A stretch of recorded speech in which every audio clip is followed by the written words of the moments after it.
In this episode of Spun Off's Antics, we are on the hunt for a Volvo axle.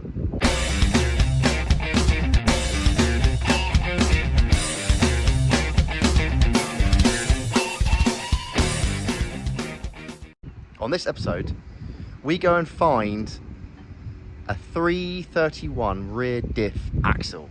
I've been running a 390, so it's a bit of a big drop. Bring my revs down, make everything a bit better. Quite hard to find. Finally tracked one down, but it was not an easy salvage. We get muddy, we get dirty, but we get one. Let's go grab it. Follow this video. So here we go. There buried is a Volvo. And in that Volvo is a 331 diff. Now this thing is completely buried. Trying to get that out.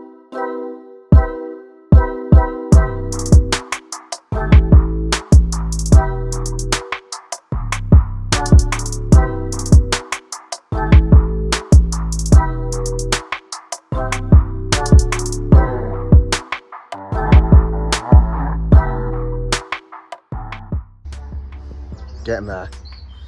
Well, it's loose. What a pig. I've literally just cut everything in half. Cut. Now we've got to drag it out over Tyre Mountain, plus scaffolding, into my truck. Oh.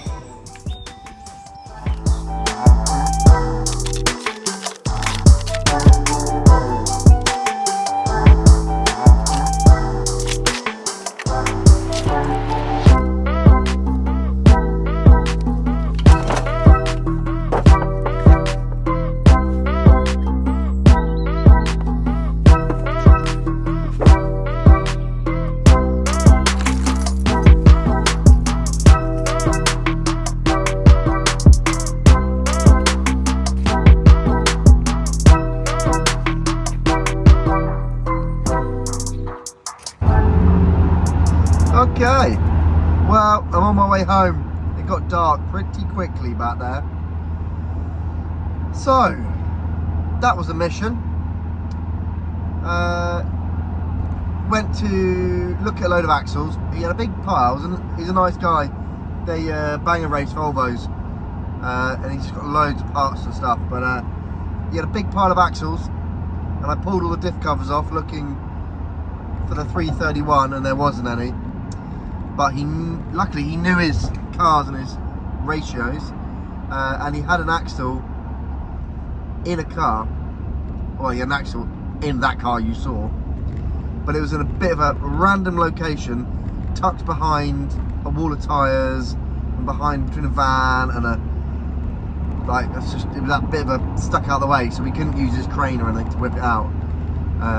So we had to do it the old-fashioned way. Also had a two-door 240, early one, 70s one, which I bought the grille and lights out of. It's pretty cool. So yeah, successful trip. So yeah, cruising back home. Take it easy. What's on? Oh, exciting day. This little bad boy just turned up in the post. Oh, I've been waiting for one of these, I think, for over a year. And I finally pushed the button and bought one. No more wheel hopping round corners. No more one wheel peels. I think you know what it is. Let's unbox. Ooh, yeah. Now, there's a few different options on these. And price-wise, the price just keeps going up on them. Luckily, I got it on eBay from a company called Brands Hatch Performance. I've actually bought some 1UZ stuff off them in the past. Yeah, they've all gone up so much. It's about £1,000 for a British made one, maybe more. I think it's more, it's like 1,200 quid. This is the Chinese version, I believe. But I can't seem to find a bad review yet. Maybe they've not been out long enough. I don't know. But here we have a Blackline professional traction system. It's a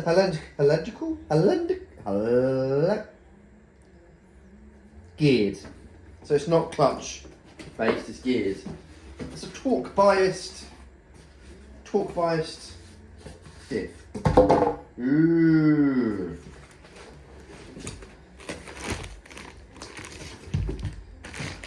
Oh yeah.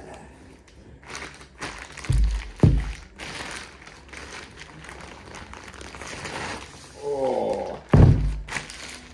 Sexy. There we go. So essentially, this, you can see the spines in there? That's where the shaft from each wheel goes into. And as they both get fed from different ends with different torques, there's little two cogs in there, they will spin, work stuff out, and basically put power down to 2 wheels. I've actually got a spare ring of pinion over here. Let's just check. This is there's some slight version differences, so it'd be nice to double check. This is a 355.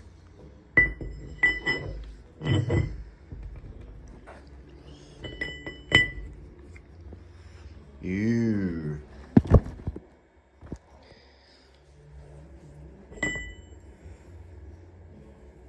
Well, it fits the 355. Oh, snug as a bug in a rug. It's whole alignment. Oh, bang, bang.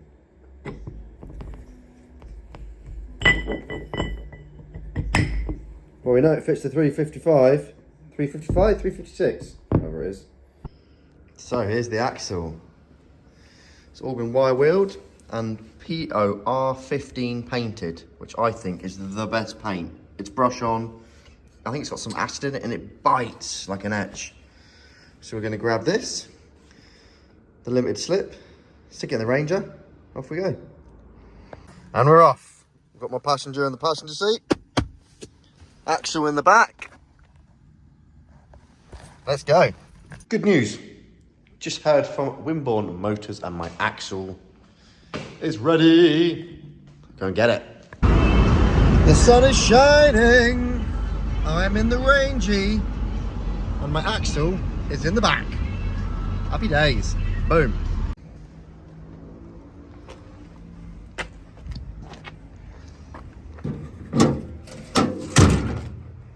At last, the axle is here. There's still quite a bit of work to do before we can bang it in the car. Let's have a bit of a closer look at what we need to do. First things first, let's have a nose. So this is the new Blackline limited slip.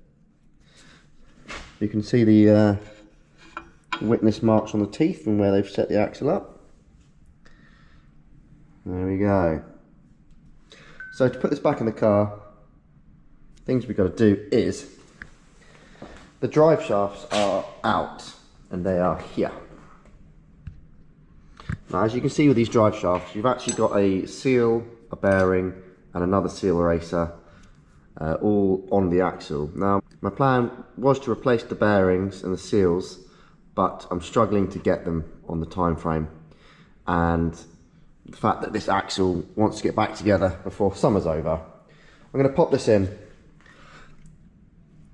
The bearings look in really good condition, and the seals look good. And if they do have an issue, it's not a big job in the car. So these are thick old drive shafts in these, which is why we like to use them. Boom. So, shafts need to go back in, backing plates need to go on, and seal it all up. We then need to put the bushes out of the old axle in there, the poly bushes. Well, so at this point, the axle goes in.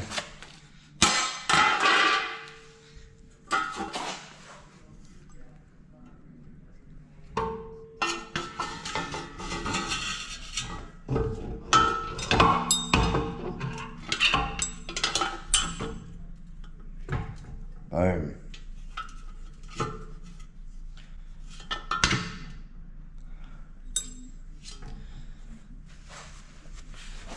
Next up, in goes the gear oil of loveliness. Ooh, let's fill that diff up. It's a bit easier to do it now than when it's under the car.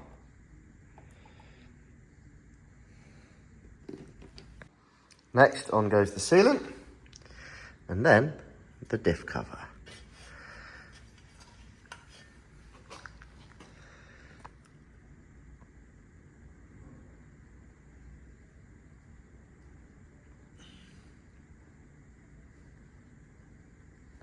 Okay, axle's all sealed up with the backing plates on.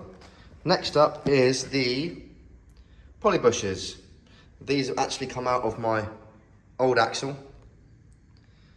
They're a bit of a pig to get out, but I've got them out and they're in good nick, so they'll be going into here.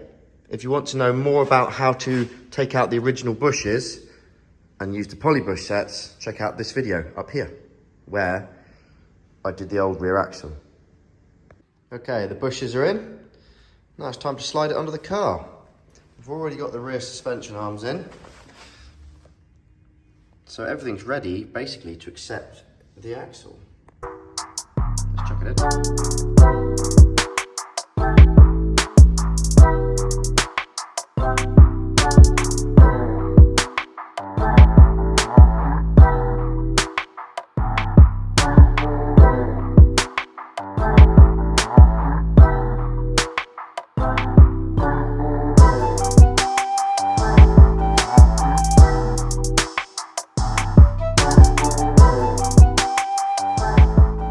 Time for this sexy disc to go on. Brake shoes are back on. They're a pain. So this is the new panhard bar. This is a adjustable panhard bar. Why do we need adjustable? Well, I'll tell you in a sec. First of all, you can see the old one was absolutely hammered and crusty and disgusting. The new one, poly bushed, both ends, so a lot less slop. Now the reason it needs to be adjustable is the two fastening points, one in the chassis, or in the body if you like, and one on the axle, right back there. As the axle lifts up, those 2 points get closer together. So with a stock length panhard bar, it pushes the axle to one side, because obviously the panhard bar was set for stock height. So as we lower the vehicle, we shorten the panhard bar to bring the axle back into center of the car. Let's chuck it on. There it is in place. Sometimes put a track locator but got the nuts to go on, but you get the idea. Right, well, this axle is all in. Should we have a little look underneath? Pow. Also got new pads. Let's have a look underneath. There's our lowering springs and sort of coilover adjustable rear springs. Everything's powder coated, reinforced. There's our new axle, panhard bar, adjustable forelinks, stainless exhaust, fuel pumps. We are good to go. Now it's time to get these bad boy wide ass steelies back on. They've been off for ages. I've forgotten how chunky they are. They are meat. Woo-hoo-hoo.